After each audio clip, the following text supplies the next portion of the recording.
കഴിഞ്ഞ ദിവസം ന്യൂസിലൻഡിലെ പ്രകൃതി സൗഹൃദ മിനിസ്റ്റർ ഒരു പ്രഖ്യാപനം നടത്തി. 25 ലക്ഷത്തോളം കാട്ടുപൂച്ചകളെ കൊന്നുകളയാൻ തീരുമാനിച്ചു. 25 ലക്ഷം 25 ലക്ഷം. ഒരു പ്രകൃതിയുടെ സന്തുലനാവസ്ഥയ്ക്ക് എന്നെ അതിക്രമിച്ച് കയറുന്ന രീതിയിൽ ഏതെങ്കിലും ജീവിവർഗങ്ങൾ വളർന്നുന്നുണ്ടെങ്കിൽ അവരെ ഇറാഡിക്കേഷൻ അല്ലെങ്കിൽ ഉന്മൂലനം ചെയ്യുന്ന, നിർമ്മാർജ്ജനം ചെയ്യുന്ന ഒരു സംവിധാനം ലോകത്ത് പല രാജ്യങ്ങളും സ്വീകരിക്കാറുണ്ട്.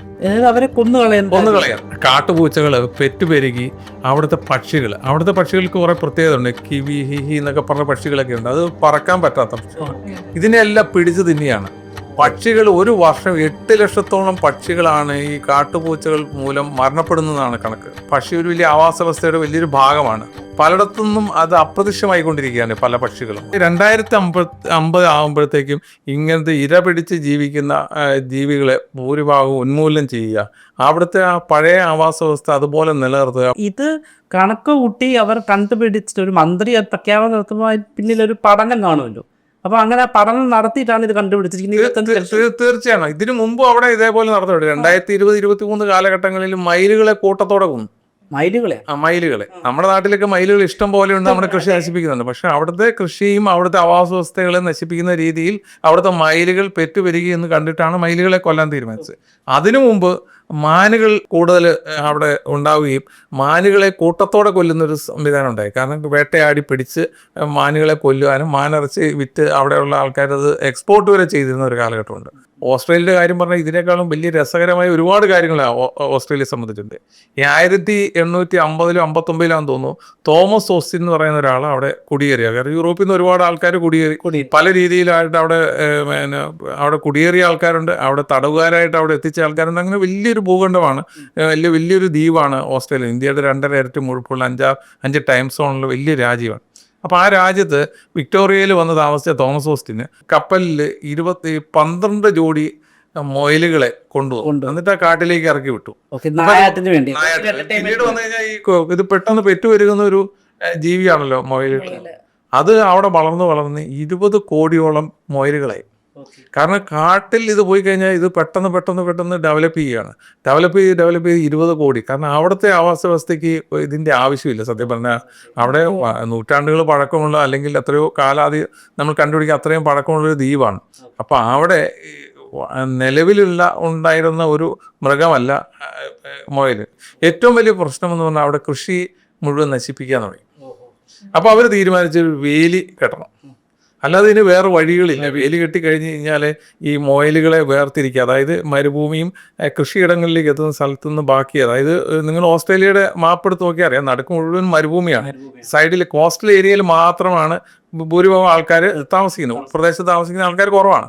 അപ്പോൾ ആ ഏരിയ ബാലൻസ് ചെയ്ത് വേലി കെട്ടാൻ തീരുമാനിച്ചു. വേലി കെട്ടുക എന്ന് പറഞ്ഞാൽ ചെറിയ കാര്യമല്ല. അപ്പോൾ ആദ്യം 1900 കാലഘട്ടത്തിൽ 1300 കിലോമീറ്ററാണ് വേലി കെട്ടിയത്. അതിനുശേഷം അത് വേലി എക്സ്റ്റെൻഡ് ചെയ്ത് ഇപ്പം 5300 കിലോമീറ്റർ വേലിയുണ്ട്. ലോകത്തെ ഏറ്റവും വലിയ വേലിയാണിത് എന്ന് പറഞ്ഞാൽ ഫെൻസിങ് കിലോമീറ്റർ നീളത്തിലാണ്. അത് സൗത്ത് ഓസ്ട്രേലിയയുടെ സൈഡിൽ കൂടെ പോയി വെസ്റ്റ് ഓസ്ട്രേലിയയിൽ അവസാനിക്കുന്ന അത്രയും നീളത്തിലുള്ള 5300 കിലോമീറ്റർ എന്നുള്ള ചെറിയ ദൂരമല്ല.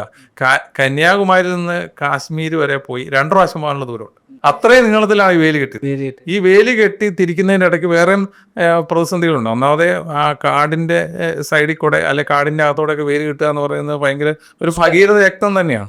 അപ്പോൾ അത് കെട്ടിക്കൊണ്ടിരിക്കുന്നത്, അതായത് അവിടെ ആവശ്യത്തിന് കുടിവെള്ളം വേണം, ഭക്ഷണം വേണം, ആൾക്കാർ വേണം, ഇതെല്ലാം അവർ സംഘടിപ്പിച്ച് കോടിക്കണക്കിന് ഡോളർ മുടക്കിയിട്ടാണ് ഇത് ചെയ്യുന്നത്. അപ്പോൾ അതിൻ്റെ ഇടയ്ക്ക് വേലികൾ താരുന്ന അവസ്ഥ ഉണ്ടായി. അതിനുശേഷം ഡിങ്കോ എന്ന് പറയുന്ന, അതായത് അവിടുത്തെ കാട്ടുനായ്ക്കളുണ്ട്, അവരുടെ ശല്യം മൂത്തപ്പം അതിനെയും കൂടെ ബ്ലോക്ക് ചെയ്യാവുന്ന രീതിയിലുള്ള വേലികളായി. അപ്പോൾ അങ്ങനെയുള്ള ഇങ്ങനെ കൃഷി സംരക്ഷിക്കാനും അവിടുത്തെ എക്കണോമിയെ തന്നെ ബാധിച്ച ഒരു കാലഘട്ടത്തിൽ ഓസ്ട്രേലിയ എക്കണോമിയെ ബാധിച്ച ഒരു സംഗതിയാണ് മൊയിലുകൾ പെറ്റുവരികയെന്നത്. അപ്പോൾ അതിനെയെല്ലാം സംരക്ഷിക്കാൻ വേണ്ടിയാണ് ഇത്ര കോടിക്കണക്കിന് ഡോളർ മുടക്കി 5300 കിലോമീറ്റർ എന്ന് പറഞ്ഞ ചെറിയ കാര്യം അത്ര നീളത്തിൽ വേലി കെട്ടിക്കഴിഞ്ഞിട്ടും ഇതിനെ ഒരു പരിധി കഴിഞ്ഞ് നിയന്ത്രിക്കാൻ പറ്റുന്നില്ല. എത്രയും വലിയ രാജ്യത്ത് മൊത്തം വേലി കെട്ടി വെക്കുക എന്ന് പറയുന്നത് അത്ര എളുപ്പമുള്ള കാര്യം. എതിലെങ്കിലും ഇവർ ചാടിക്കയറി വരൂലേ. അപ്പം അങ്ങനെ വന്ന സമയത്ത് ഇവർ വിചാരിച്ചു ഇതിനെ കുറുക്കന്മാരെ കൊണ്ടുവന്ന് വിട്ടു കഴിഞ്ഞാൽ ഇതിനെ മുഴുവൻ പിടിച്ചു. അങ്ങനെ ഇവർ പുറത്തുനിന്ന് കുറുക്കന്മാരെ കൊണ്ടുവന്ന് ഈ കാട്ടിലേക്ക് വിട്ടു. അപ്പോൾ ആ കാട്ടിലേക്ക് വിട്ട് ആദ്യം അവർ ഭയങ്കര ഉത്സാഹമാണ്. കാരണം ഇഷ്ടം പോലെ അധികം അധ്വാനിക്കാതെ മുയലിനെ കെട്ടു. പിന്നീട് അതിനേക്കാൾ ആവത്തായി. കാരണം ഈ കുറുക്കന് കുറച്ച് ദിവസം ഇതിൻ്റെ ഇറച്ചി നിന്ന് മടുത്തു, മറ്റ് മൃഗങ്ങളെ വേട്ടയാടാൻ തുടങ്ങി. അതോടെ മുയലിന് പിന്നെ പേടിക്കേണ്ട, മുയലിനെ അവന്മാർ ഒഴിവാക്കും. അത് കഴിഞ്ഞാൽ പിന്നെ ബാക്കിയുള്ള മൃഗങ്ങളെയൊക്കെ വേട്ടയാടിയതോടെ അതും അവർക്ക് ഭീഷണിയായി. പിന്നെ കുറുക്കനെ നിർമ്മാർജ്ജനം ചെയ്യേണ്ട അവസ്ഥ. അല്ലേ, നമ്മൾക്ക് പ്രത്യേകിച്ച് കേരളത്തിൽ സംബന്ധിച്ച് കഴിഞ്ഞാൽ ഈ പറഞ്ഞ തെരുവ് നായ്ക്കളെ പറ്റിയിട്ടുള്ള കുറിച്ചുള്ള ശല്യങ്ങളെ പറ്റിയിട്ടുള്ള കാര്യങ്ങൾ പല സമയത്ത് മാധ്യമങ്ങളും സുപ്രീം കോടതിയിലൊക്കെ ഹൈക്കോടതി അടക്കം നിരീക്ഷിച്ചിട്ടുമുണ്ട്. പക്ഷെ അങ്ങനത്തെ ഒരു പ്രോസസ്സ് എന്തുകൊണ്ടാണ് നമുക്കിവിടെ ആപ്ലിക്കബിൾ അല്ലാത്തത്? അത് നമ്മുടെ ഇവിടുത്തെ നിയമങ്ങളും അല്ലെങ്കിൽ അതിൻ്റെ വ്യവസ്ഥിതികളും ഒക്കെ വ്യത്യാസമാണ്. നമ്മുടെ ജനാധിപത്യ രാഷ്ട്രമാണ്, അതിൻ്റെ ജനാധിപത്യ രാഷ്ട്രമാണ്. പക്ഷെ അവിടെ കൃത്യമായ പഠനങ്ങളും അവിടുത്തെ ആവാസ വ്യവസ്ഥകൾ നിയന്ത്രിക്കുന്നതിന് വേണ്ടിയിട്ട് ആ ഗവൺമെൻറ് ഒരുപാട് കാര്യങ്ങൾ. പക്ഷെ അവിടെ ഈ മൃഗങ്ങളോടൊക്കെ ഒരുപാട് സ്നേഹം കാണിക്കുന്ന മനുഷ്യരാണ് അവിടെ. അപ്പോൾ അവിടെ റോഡിലൂടെ യാത്ര ചെയ്യുമ്പോഴൊക്കെ ആണെങ്കിൽ പോലും എന്തെങ്കിലും ഒരു മൃഗത്തിന് എന്തെങ്കിലും പരിക്കോ കാര്യമൊക്കെ വന്നു കഴിഞ്ഞാൽ ഉടനെ അവരെ ഹോസ്പിറ്റലിൽ കൊണ്ടുപോകും, ആംബുലൻസ് വരിക, എല്ലാ സൗകര്യങ്ങളും ചെയ്തു കൊടുക്കും. അവിടുത്തെ വ്യവസ്ഥിതിക്കെതിരെ വരുമ്പോൾ അപ്പോൾ കുറുക്കനെ നിയന്ത്രിക്കാനേ കുറുക്കന് ശേഷം കീരിയെ കൊണ്ടുവന്നിട്ട് ഈ മൊയിലിനെ പിടിക്കാനായിരിക്കും. പക്ഷെ ഈ കീരിയും കുറച്ച് കഴിഞ്ഞപ്പോൾ കീരിയും അടുത്ത് ഈ മൊയിലിൻ്റെ ഇറച്ചി തിന്നിട്ട് ഒട്ടനെ അവരും വേറെ മൃഗങ്ങളെ പിടിക്കാണെങ്കിൽ കീരിയെ നിർമ്മാർജ്ജനം ചെയ്യേണ്ടി വന്നു. പിന്നെ അവർ വളരെ സീരിയസ് ആയിട്ട് ആലോചിച്ചു, ഇത് വലിയൊരു പ്രശ്നമാണ്, ഇത്രയും കോടിക്കണക്കിന് ഡോളർ മുടക്കി വേലി പണിതു, ഇത് പ്രതിരോധമായിട്ട് പല ആൾക്കാരെ കൊണ്ടുവന്നു, എന്നിട്ടും ഇത് ഇവിടെ അവസാനിക്കത്തില്ല. എങ്കിൽ പിന്നെ ഒരു കാര്യം ചെയ്യാം എന്ന് പറഞ്ഞിട്ട് ഒരു മോക്സ് വൈറസ് എന്ന് പറഞ്ഞൊരു വൈറസ് കണ്ടുപിടിച്ച്, അതായത് അത് ഇതിൽ കീടങ്ങളിലൂടെ കടത്തിവിടും. അത് മൊയിലിനെ മാത്രമേ ബാധിക്കുകയുള്ളൂ. അപ്പം മൊയിൽ അത് എത്തി അതിങ്ങനെ കണ്ണൊക്കെ വീർത്ത് രക്തമൊക്കെ പറ്റി അത് മരിച്ചു വീഴും. അങ്ങനെ ആയിരക്കണക്കിന് മൊയിലുകൾ മരിച്ചു. പക്ഷെ അതൊരു സമയത്ത് പ്രതിരോധിക്കാണെങ്കിൽ വൈറസ് സ്വാഭാവികമായിട്ട് അപ്പം വേറൊരു വൈറസിനെ കൊണ്ടുപോകും. അതിന്റെ മുഴുവൻ പേര് ഞാൻ ഓർമ്മയില്ല. അങ്ങനെ ഒരു വൈറസിനെ കൊണ്ട് അതെപ്പോഴും അവിടെ ഉപയോഗിക്കുന്നുണ്ട്. എന്നിട്ട് പോലും ഇതുവരെ ഈ മൊയിലിന്റെ പ്രശ്നങ്ങൾ ശാശ്വതമായി പരിഹരിക്കാൻ പറ്റിയില്ല. തോമസ് ഓസ്റ്റിൻ 24 മൊയിലിനെ കൊണ്ടുവന്നാണ് ഈ പ്രശ്നം മുഴുവൻ ഉണ്ടാക്കിയത്. അപ്പൊ ആ ഒരു പ്രശ്നം അവിടെ പരിഹരിക്കാൻ പറ്റിയിട്ടില്ല. അതിനുശേഷം ഓസ്ട്രേലിയ നേരിട്ട ഒരു വലിയ പ്രശ്നമാണ് 1800കളുടെ അവസാനങ്ങളിൽ ഇന്ത്യയിൽ നിന്ന് അഫ്ഗാനിസ്ഥാനിൽ നിന്ന് ഒട്ടകത്തെ ഓസ്ട്രേലിയ കൊണ്ട്. കാരണം അന്നത്തെ കാലത്ത് നമുക്കറിയാം, അന്ന് വാഹനങ്ങളൊന്നും അത്ര ലഭ്യമല്ല, വളരെ കുറച്ച് വാഹനങ്ങളൊക്കെ ഉള്ളൂ. അപ്പോൾ അവിടെയുള്ളവർക്ക് സഞ്ചരിക്കാൻ, പ്രത്യേകിച്ച് മരുഭൂമി ഒരുപാടുള്ള സ്ഥലമല്ലേ, അപ്പോൾ സഞ്ചരിക്കാൻ പറ്റിയ ഒരു വാഹനം എന്ന നിലയിലാണ് ഒട്ടകത്തെ കൊണ്ട്. പിന്നെ അത് കഴിയുമ്പോഴത്തേക്ക് ഇഷ്ടംപോലെ ഈ ഓട്ടോമൊബൈൽ റെവല്യൂഷനൊക്കെ വന്ന് ഇഷ്ടംപോലെ വാഹനങ്ങളൊക്കെ ആയി സമയത്ത് ആരും പിന്നെ ഒട്ടകത്തെ ശ്രദ്ധിക്കാതെ കാട്ടിലേക്ക് പോയി. എപ്പോൾ ഒരു 10-20 ലക്ഷത്തോളം ഒട്ടകങ്ങളാണ് അവിടെ ഉള്ളതെന്ന് പറയുന്നത്. ഓസ്ട്രേലിയയിൽ ഒട്ടകം ഉണ്ടെന്ന് കേൾക്കുമ്പോൾ അല്ല ആൾക്കാർക്ക്. പക്ഷേ ഇത് 2 വർഷമായി, 2021, 2022 തോന്നുന്നു, ആ ഗവൺമെന്റ് ഉത്തരവിട്ടു ഒട്ടകങ്ങളെ കംപ്ലീറ്റ് നിർമ്മാർജ്ജനം ചെയ്യാം. അതെന്തിനാണ്?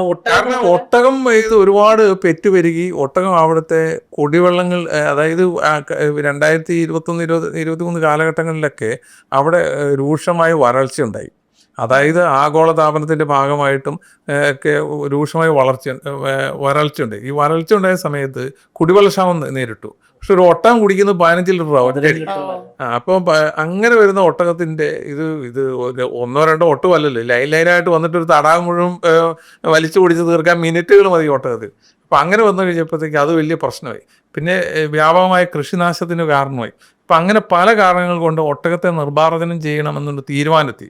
അപ്പോൾ അതിനെതിരെ ഒരുപാട് ഈ പ്രകൃതി സ്നേഹികൾ ഒരുപാട് പ്രശ്നങ്ങൾ ഉന്നയിച്ചു. ഈ അറബ് നാടുകളിലൊക്കെ ഒരു കാലത്ത് പട്ടിണി ഉണ്ടായിരുന്ന കാലത്ത് അവർ ജീവിച്ചതിന് ഒട്ടകത്തിൻ്റെ ഒട്ടകത്തിന് ഒരു 4-5 ലിറ്റർ പാല് കിട്ടും. ചിലപ്പോൾ കൂടുതൽ കിട്ടുന്ന ഒട്ടകങ്ങളുണ്ടെന്നാണ് പറയാം. അപ്പോൾ അത് വലിയ ഒരുപാട് ആരോഗ്യപ്രദമായ പാലാണ്. അതേപോലെ ഒരുപാട് വൈറ്റമിൻസ് ഉണ്ട്, മിനറൽസ് ഉണ്ട്. അപ്പോൾ പല ഗുണങ്ങളുള്ള പാലാണ്. അത് വ്യാപകമായി ഉപയോഗിക്കണം, ഒട്ടകത്തെ കൊന്നുകളയേണ്ടതല്ല എന്ന് പറഞ്ഞു. ഇപ്പം നമുക്കിവിടെ അമുൽ പോലും ഒട്ടകത്തിൻ്റെ പാല് വെച്ചിട്ട് ഐസ്ക്രീം ഉണ്ടാക്കി. അപ്പം അതേപോലെ ഇതിൻ്റെ ബൈ പ്രൊഡക്ട്സുകൾ ഒരുപാട് ഉണ്ടാക്കാം എന്നൊക്കെ ഒരുപാട് വാദങ്ങളുണ്ടായാൽ പോലും അവർ സീരിയസ് ആയിട്ട് ഷാർപ്പ് ഷൂട്ടർമാരെ വെച്ച് 1,60,000 ഒട്ടകങ്ങളെയാണ് ഒരു 5-6 മാസം കൊണ്ട് പോകുന്നത്. വെടിവെച്ച് കൊന്നു. അത് ഹെലികോപ്റ്ററിലൊക്കെ പോയി ഇറങ്ങിയും അല്ലാതെയൊക്കെ ഉപയോഗിച്ചിട്ട് വെടിവെച്ച് കൊന്നു. അപ്പോൾ അങ്ങനെ വലിയ വ്യാപകമായ രീതിയിൽ അവിടെ ഈ ഒട്ടക നിർമ്മാർജ്ജനം ഉണ്ടായി. ഒട്ടക നിർമ്മാർജ്ജനം വന്ന സ്ഥിതിക്ക് അതിനെതിരെ ഒരുപാട് പ്രശ്നങ്ങൾ ഉണ്ടായാൽ പോലും അന്നത്തെ ആ ഒരു പ്രശ്നത്തെ അതിജീവിക്കാൻ വേണ്ടി ഓസ്ട്രേലിയ നേരിട്ട. പക്ഷെ എന്നാൽ ഇന്നും ഓസ്ട്രേലിയ ഇങ്ങനത്തെ പ്രശ്നങ്ങൾ നേരിട്ടുകൊണ്ടിരിക്കുകയാണ്. കാരണം ഇങ്ങനെ അവിടുത്തെ പ്രകൃതിയെ സംരക്ഷിക്കുന്നതിന്റെ ഭാഗമായി അവിടെ ഏത് ജീവജാലങ്ങളെ, ഇപ്പൊ കങ്കാരുവിനെ പോലും ഒരു കാലത്ത് നിയന്ത്രിക്കാൻ വേണ്ടി അവർ തീരുമാനിച്ചത്. അവരുടെ ദേശീയ മൃഗങ്ങളെ പോലും അവർ നിയന്ത്രിക്കുക. കാരണം അവർ ഈ വേലി കാലത്ത് കൃഷിയിടങ്ങൾ നശിപ്പിക്കുന്ന ഒരു അവസ്ഥയിലേക്ക് വരുമ്പോൾ അതിനെ പ്രൊട്ടക്ട് ചെയ്യേണ്ട അവിടുത്തെ ഗവൺമെന്റ് ഉത്തരവാദിത്തമാണ്. അപ്പോൾ നമ്മൾ കേരളത്തെ സംബന്ധിച്ചിടത്തോളം കാട്ടിൽ നിന്ന് ആനകളും മറ്റ് വന്യമൃഗങ്ങളും ഇവരുടെ കൃഷി നശിപ്പിക്കുന്നു എന്നൊരു ഇത് വരുമ്പോൾ പോലും അവരെ നമുക്ക് കൊല്ലാൻ സാധിക്കാനോ ഒന്നും പറ്റില്ല നമുക്ക്. പക്ഷേ ഇവിടുത്തെ നിയമം പോലെയല്ല. അവിടെ ഗവൺമെന്റ് ഒരു സംയുക്തമായ തീരുമാനം എടുക്കുന്നു, അത് നടപ്പാക്കുന്നു. അപ്പം ഓസ്ട്രേലിയയുടെ പ്രശ്നം അങ്ങനെയാണ്. ഇപ്പം ലോകത്ത് പല രാജ്യങ്ങളിലും ഇത് സംഭവിച്ചിട്ടുണ്ട്. ഇവിടെ മാത്രമല്ല, ഓസ്ട്രേലിയ മാത്രമല്ല. ഇപ്പോൾ നമുക്ക് ഗാലപ്പോസ് ദ്വീപ് എന്ന് പറഞ്ഞാൽ നമുക്ക് ഡാർവിൻ്റെ സിദ്ധാന്തമൊക്കെ നമുക്ക് അറിയാമല്ലോ. ഗാലപ്പോസ് ദ്വീപ് ഇക്കഡോറിൻ്റെ പാർട്ടാണ്.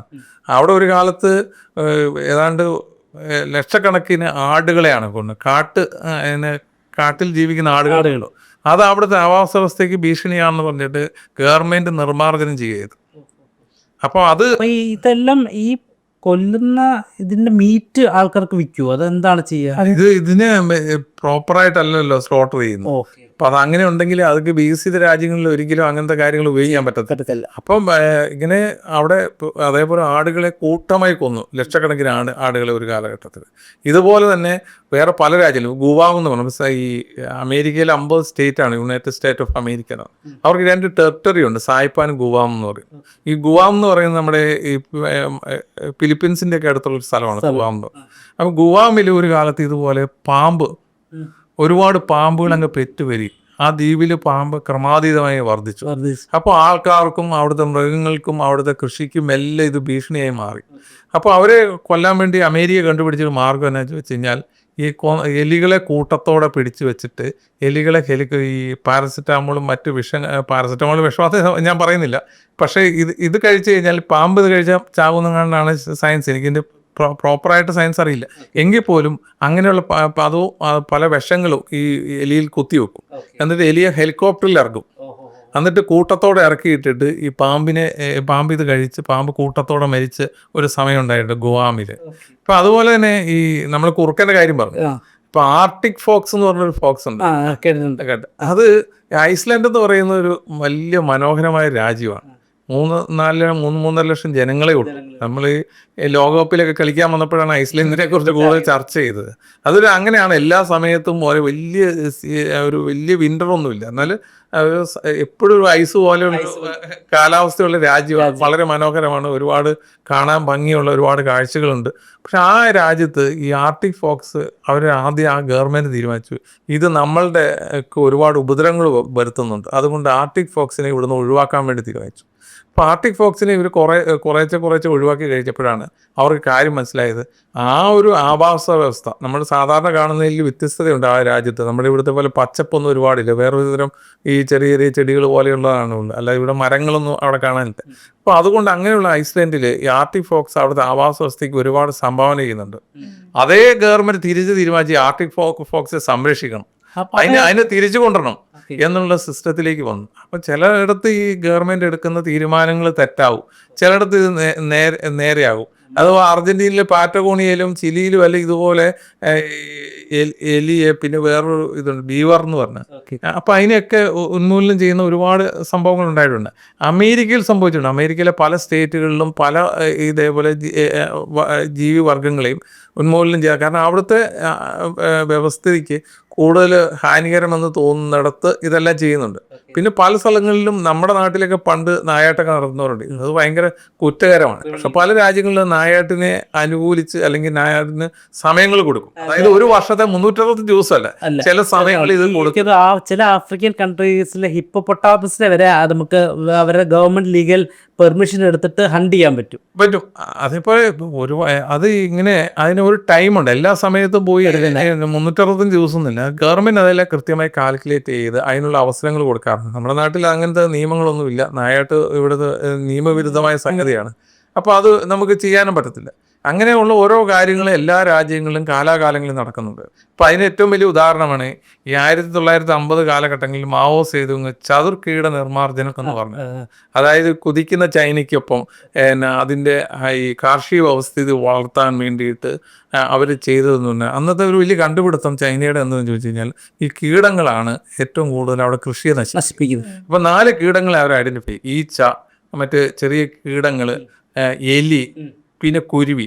അതിൽ ഏറ്റവും ഒന്നാം പ്രതി കുരുവിയായിരുന്നു.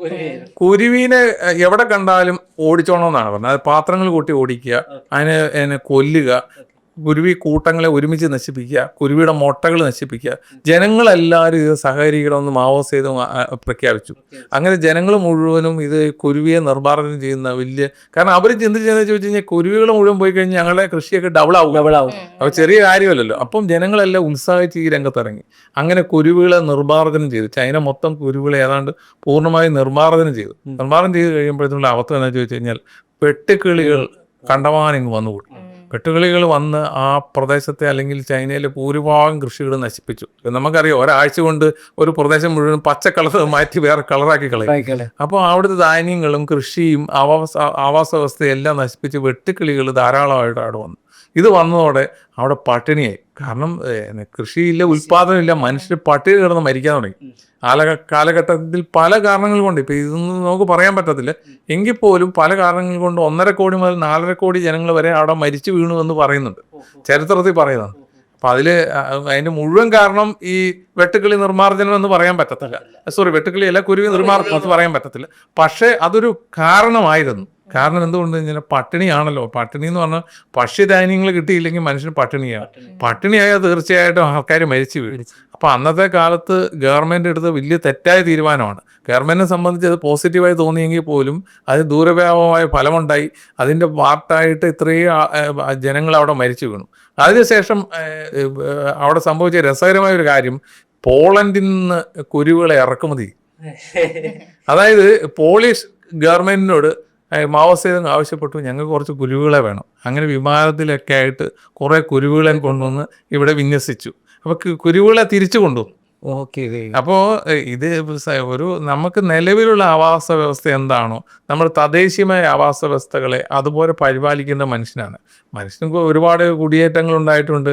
ഒരുപാട് ആൾക്കാർ പല ആമസോൺ കാടുകൾ എന്നൊക്കെ പറഞ്ഞ് നമ്മൾ അതിൻ്റെ ഒരു ചെറിയ ഏരിയ പോലും കണ്ടിട്ടില്ല. ഇപ്പം അമേരിക്കയിൽ കഴിഞ്ഞ മുമ്പത്തെ വർഷമാണെന്ന് തോന്നുന്നു, വലിയ കാട്ടുതീ ഉണ്ടായിട്ട് അതിനെ നേരിടാൻ തന്നെ വലിയ ബുദ്ധിമുട്ടായി. അതിനു മുമ്പ് ആമസോണിൽ കാട്ടുതീ. അപ്പം അങ്ങനെ പ്രകൃതി കുറേ കാര്യങ്ങളിലൊക്കെ ഇങ്ങനെ വരുന്നുണ്ടെങ്കിൽ അങ്ങനെ ഒരുപാട് നാശനഷ്ടങ്ങളൊക്കെ സംഭവിക്കുന്നുണ്ട്. പക്ഷേ ഇതിനെ ബാലൻസ് ചെയ്യുന്നത് അതാത് രാജ്യങ്ങളിലുള്ളവർ ചിന്തിക്കുകയുണ്ട്, അതെങ്ങനെ ബാലൻസ് ചെയ്യണം. കാരണം എല്ലാം മനുഷ്യന് വേണ്ടിയെന്ന് ഞാൻ പറയുന്നില്ല, എങ്കിൽ പോലും മനുഷ്യനും ജീവിക്കണം, ജീവികളും ഉണ്ടാകണം. എന്നാൽ എല്ലാം ഒരു ബാലൻസ്ഡ് ആയിട്ട് പോകണമല്ലോ. എല്ലാ ജീവജാലങ്ങളും മനുഷ്യന് ജീവിക്കാൻ അല്ലെങ്കിൽ മനുഷ്യൻ്റെ ജീവിതത്തെ സപ്പോർട്ട് ചെയ്യാൻ വേണ്ടിയിട്ടാണ്. അല്ലെങ്കിൽ നമ്മുടെ ആവാസ വ്യവസ്ഥ ഉള്ളതുകൊണ്ടും നമ്മുടെ കാലാവസ്ഥ ഇതുപോലെ നിലനിൽക്കുന്നത് കൊണ്ടാണ്. ഇപ്പം നമുക്ക് പെട്ടെന്ന് കാലാവസ്ഥ മാറി, നമ്മുടെ ഇവിടുത്തെ കൃഷി മാറി, ഇവിടുത്തെ ജീവിത രീതി മാറി. ഇതിപ്പം ലോകത്തിപ്പോൾ കാലാവസ്ഥ വ്യതിയാനം ഉണ്ടാകുന്നു, എങ്കിൽ പോലും അത് പരമാവധി കുറച്ച് ഇങ്ങനെയുള്ള കാര്യങ്ങളിലെല്ലാം ബുദ്ധിപരമായ തീരുമാനങ്ങളിൽ ലോകം എടുക്കുകയും ഈ പ്രകൃതിയെയും മനുഷ്യരെ ഏറ്റവും കൂടുതൽ നല്ല രീതിയിൽ പരിപാലിക്കുകയും ചെയ്യട്ടെ എന്നാണ് നമ്മുടെ കാര്യം. നമ്മളിപ്പോൾ യൂഷ്വലി കേട്ടിട്ടുള്ള ഇന്ന ജീവികൾ എക്സ്റ്റിൻ്റ് ആണ്, അവർ അധികം ഇല്ല എന്ന് മാത്രമേ കേട്ടിട്ടുള്ളൂ. അപ്പോൾ ഇങ്ങനത്തെ ഒരു അറിവ് പുതിയതായിരുന്നു. Thanks lot. Thank U.